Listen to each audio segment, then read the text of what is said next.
Quality improvement strategies. If we operate with small buffers or even without buffers, and we also want to avoid the waste of rework, operating with zero defects is a must. So we must have high quality production system. This is achieved through several approaches. One is defect prevention. There is a lot of ways that in the lean production systems we try to devise in order to avoid making mistakes at all. So we try to organize production in such a way that making a mistake is operationally, physically impossible. This is what is called foolproofing or poka yoke. And the second approach is rapid defect detection. So the idea is that we don't want to miss a defect. We don't want to let a part that is defective move forward in the process, and we want to identify it as quickly as possible and fix the defect as quickly as possible if necessary. And the third approach is basically strong worker responsibility for quality.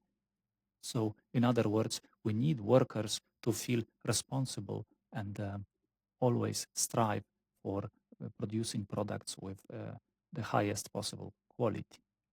Rapid defect detection, or JDOCA, requires that we allow workers to stop process immediately whenever a defect is detected. If the process is stopped, this will force a human intervention and initiate a process improvement through a cycle of detect, stop, alert, and improve.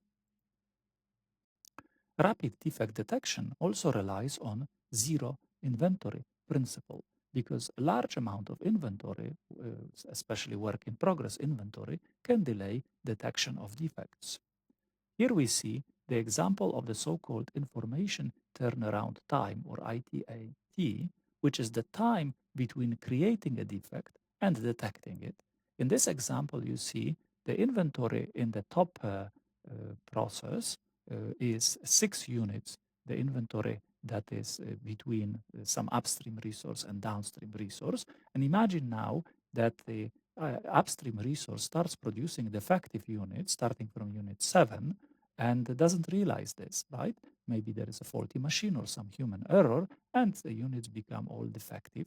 Now, how long will it take for the information to be detected, assuming the downstream resource which uses the part will actually discover the defect, right? So the larger the inventory here, the longer the information turnaround time and the longer the time to detect defect. And I hope you see there will be a lot more waste here. So in this case, because there are 6 units here and each one unit is used once per minute, it will take 6 minutes to detect the defects. Whereas if the inventory were just 2 units, it would take 2 minutes only to detect defects.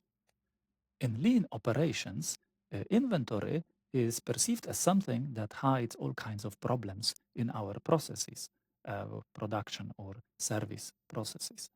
Think about problems as stones under the level of water and the inventory as sea that covers them. If the level of the sea is high, some of those problems or a lot of those problems might not even be detected. If, let's say, we have a machine breaking down, we might be able to fix it before we run out of some parts because we have a lot of inventory.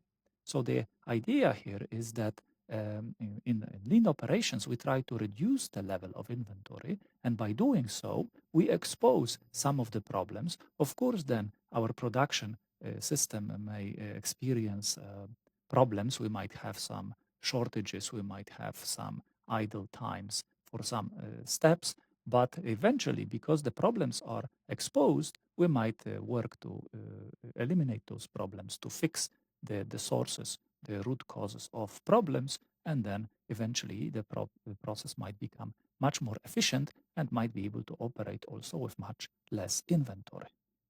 So the tension between the flow rate and the inventory levels can be shown on this chart. Here we have on the vertical axis high flow rate. If we want to maybe match a very high demand, we want to increase the flow rate, but at the same time, we want to reduce inventory. So here on the horizontal axis, we have inventory on the right, low inventory, which is desired, on the left, high inventory. Now, what is postulated by the Toyota production system or lean operations is to try and move to the right. So we try to reduce inventory. When we move to the right, when we reduce inventory and uncover some quality problems or some scheduling problems, all kinds of production problems, the flow rate will be reduced because of the smaller inventory that doesn't help us overcome those problems or hide those problems easily. Right? So we might have, when we do this, we might discover new problems, but the hope is that once we discover those problems, we actually fix the problems. We find ways of avoiding these problems, and therefore we move to a higher frontier where we work still with a low inventory but a higher flow rate than before. So the process become more lean and at the same time more efficient.